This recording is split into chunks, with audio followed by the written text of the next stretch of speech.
my name is Elizabeth Mitchell, and for the Week of the Young Child, I'm going to be doing an activity for Artsy Thursday. The things you will need for this activity include some paper plates, scissors, a flower template that I will include in the Google Slides, a little paint palette or just one of the paper plates will work just fine,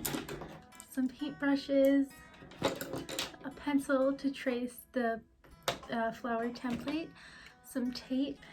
and some paint, whatever colors you choose, and you might want green for when you're painting the stem. The first thing you're going to want to have the child do for this activity is take the flower template and the scissors and try to cut this out, but if it's a little hard for them or below their ability level, you can go ahead and cut it out for them. Once you have this cut out, you're going to take one of the paper plates and flip it to the back side, so it doesn't matter if it has anything on the front. A little trick to making this step a little bit easier for you and the child would be to take a little piece of tape and roll it up like that and put it on the back of the flower when you are tracing it to make sure the flower doesn't move around. Next, you and the child can go ahead and start tracing the flower onto the plate, and then you will cut it out. When you have the flower traced out onto the plate, you can go ahead and take the little piece of tape off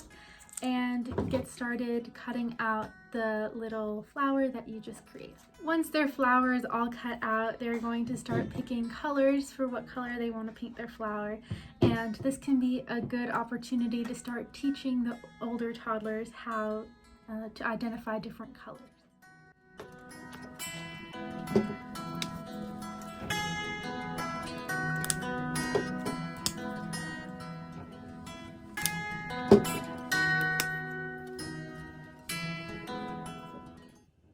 When the paint is all out and ready, you can have the child go ahead and start painting whatever they want to. And for an infant, if this is too challenging, you could turn this into a more messy craft and have them even start finger painting, which might be pretty fun.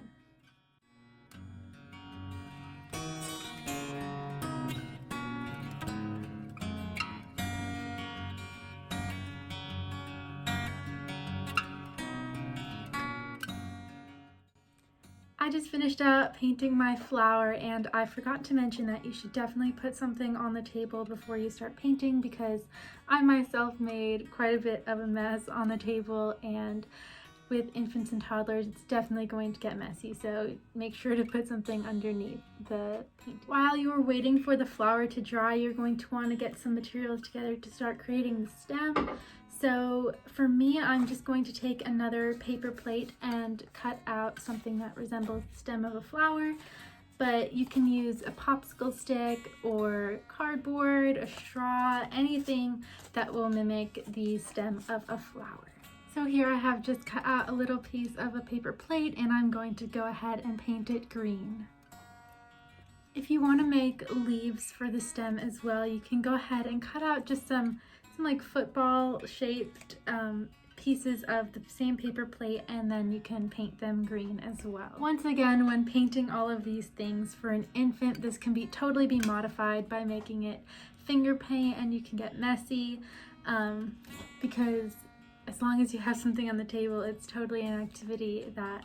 can be made into something a bit more messy. So once everything is all complete and dry,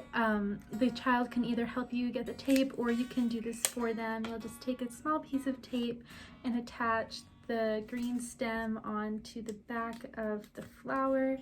so it looks like this, and then you'll attach the little leaves that she made.